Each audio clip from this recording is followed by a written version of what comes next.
महिलांनी जो world cup जिंकला ती फार मोठी ही मुवमेंट होती. कारण आपल्याला कळत नाही ग की 50 वर्षाचा स्ट्रगल आहे हा. 50 वर्षापूर्वी महिलांचं क्रिकेट चालू झालं, त्यावेळेला शिव्या पडल्या या मुलींना, क्रिकेट कसलं खेळता, लाजा नाही का वाटत, असं बोललं गेलं.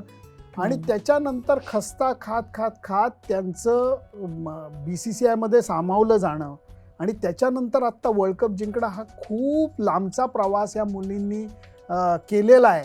त्यामुळे त्याचं अत्यंत कौतुक आहे, मला प्रचंड अभिमान आहे, प्रचंड आदर आहे त्या मुलींबद्दल ज्यांनी अगोदर सुद्धा खस्ता. आणि मग त्याच्या पुढे आत्ता या स्मृती मंदाना आहे, हरमनप्रीत कौर आहे, यांनी आत्ता ते जिंकून दाखवलं. जेमिमा रॉड्रिग्ज आहे आपली, या सगळ्यांनी आता जिंकून दाखवलं. आणि अजून एक ॲप्रिशिएट करण्यासारखी गोष्ट, हे यश मिळत असताना त्यांचे पाय जमिनीवर होते.